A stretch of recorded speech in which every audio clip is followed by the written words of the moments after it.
Huawei's answer on bans and sanctions is finally here in my hands, and we know already they had to develop their own chips to be able to ship 5G support here in China and their own operating system because they were stripped out of Google's Android. And we know that HarmonyOS is already running on smartphones, on tablets, on smartwatches, and even earbuds and many more devices. But what I have here in my hands is now a computational device, a laptop, the Huawei MateBook 14. So let's get started.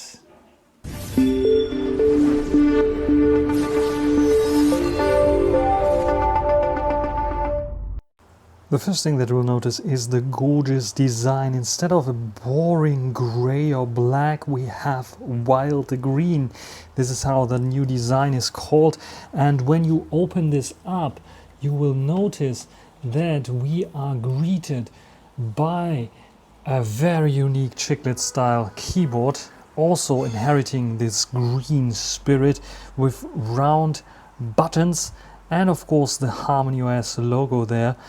It is a plastic build for sure, because this one here is not the top high spec kind of version here, even though I have a 24 gig RAM and 1 terabyte storage version here and a massive OLED screen, 2.8K, and it's the anti-glare paper matte edition of this screen.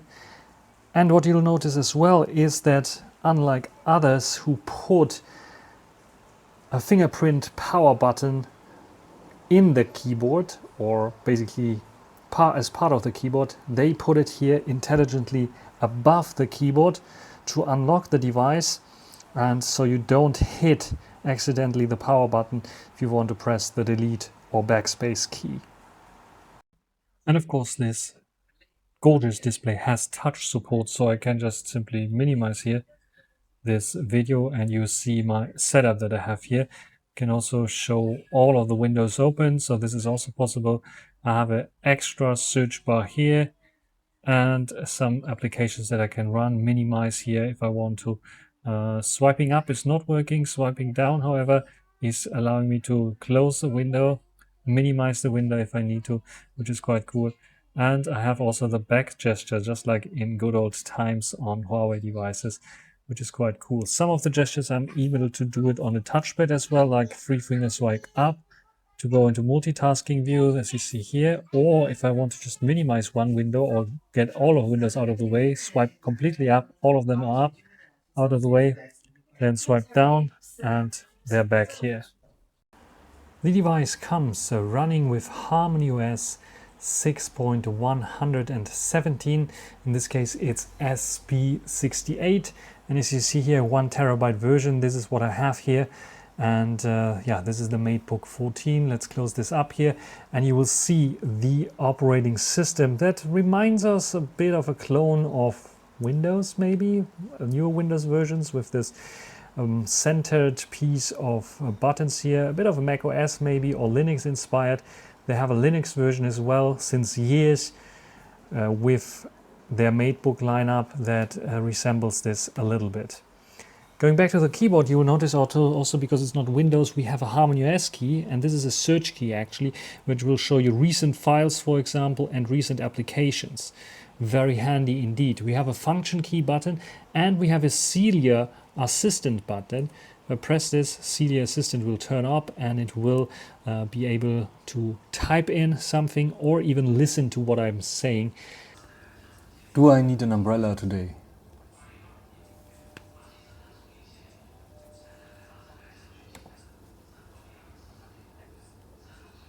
And then it will start and give you an answer. You see this one in Chinese, but it would work in general. But this is a bit of a limitation that you will notice pretty quickly. This device is highly optimized for the Chinese market. Even though the user interface you can set to English, some applications will still talk to you in Chinese. The screen even has another cool feature. If you have a Huawei smartphone, you can, to share a file, just tap on the screen and it will allow me to send over this app that I have here to the device, and it will automatically send it over. And as you see here, the file landed now on my device.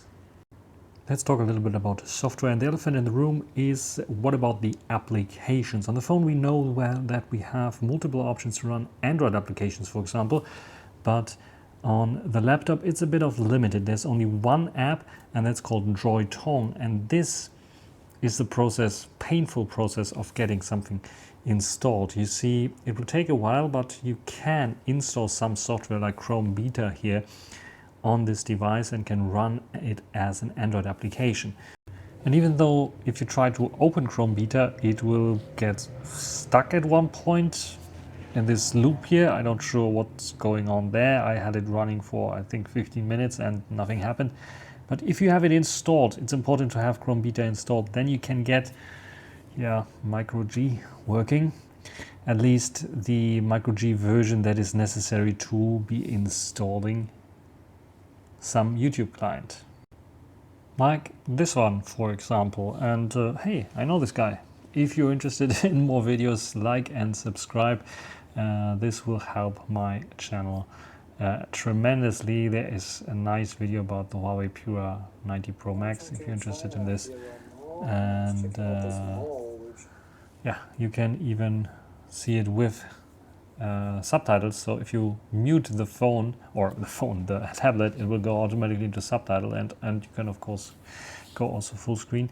But there's one limitation, and this is when you go in to check out the quality, it is limited to 1440p here. So it is probably the display size that it somehow gets from somewhere. So this is the limit. If you want better support, you can just use the browser for YouTube, which will give you a better experience there, and there you can even watch videos in 4K. This is also good. Tech YouTuber Tech Edit that has the newest stuff about the Xperia 1 Mark 8. And at one point, when I can skip the ads, which is one of the downsides of this app, you will see that I have the ability to go to 4K 50 frames per second, which is what he was filming in. And this one is running very smoothly here in the browser without any issues. But what about Linux and Linux applications? I'm not talking so much about the graphical user interface, but command line, simple stuff. If you search on the app gallery for Linux, you will find a lot of things, including some guidelines for Linux, but also one application that I like to use, which is easy to use, HiSH. And if you open this one up, you will notice it will boot up like a virtual machine, because it is basically a virtual machine, a Linux system that is Alpine Linux. And we maybe try to make it a little bit bigger. There we go. Let's go to full screen. You have a full Linux system here with a Linux kernel as well on board, which is 6.12.60. Should be very, very accurate and very cool system there. I have already some applications installed like Tmux here. Take a while for loading, and I can also use Z-Shell if I want to have Z-Shell installed. I can use the APK tool to search for Z-Shell first of all, and then it will go and search for Z-Shell. So I have all my stuff that I really need. I have a full Linux distribution here. I can even get Huawei's own Linux system, which is called Euler OS, and this one can be installed from another application, the integrated engine. Here we have it. It will take a while. Open Euler, this is how it's called. And there you can also turn on the system and then have an Open Euler system running there.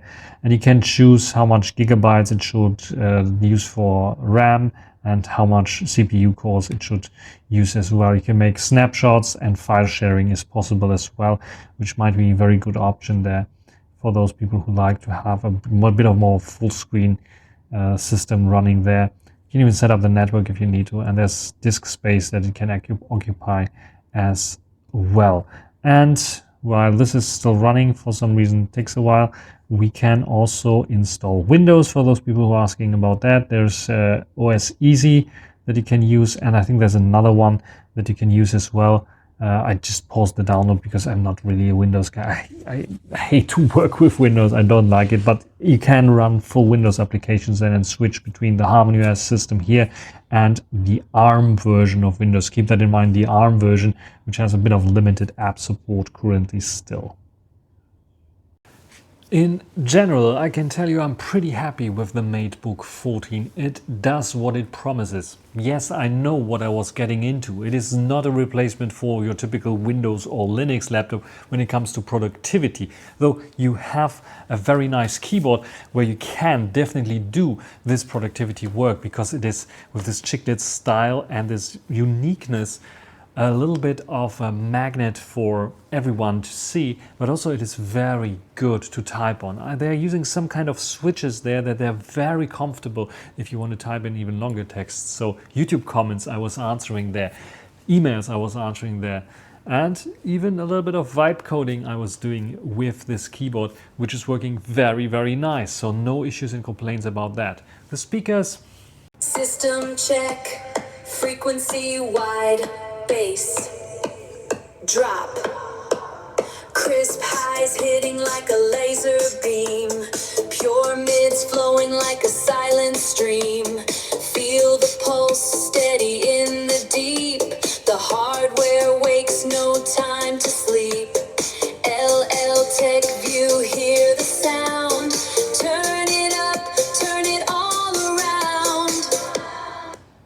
Maybe a little bit on the weaker side.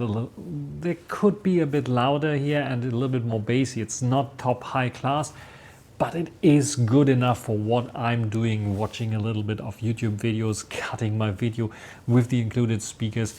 Sometimes I can also rely on my Huawei FreeBuds, of course, on this for good cutting. And by the way, Huawei FreeBuds, sadly Neuralink audio support is not given there on the. I was a bit disappointed about that, to be completely honest. So there's a bit of an audio delay, which is a bit of a concern. But of course I have the 3.5mm headphone jack that I can use as well, which will help there tremendously. In terms of battery life, I cannot complain. 63% here, and you see I used it screen on time almost 3 hours already, and I was doing heavily video editing here as well with 4K 30 clips, and this was working just fine. And I think you can get definitely very long times, like 8 hours of battery life, even more, maybe 10 and 13 hours depending on what you do. All in all, I'm pretty excited about the MateBook 14, and I will use it as my main video editing choice device. So if you have some questions, put them down below. Until the next time, bye.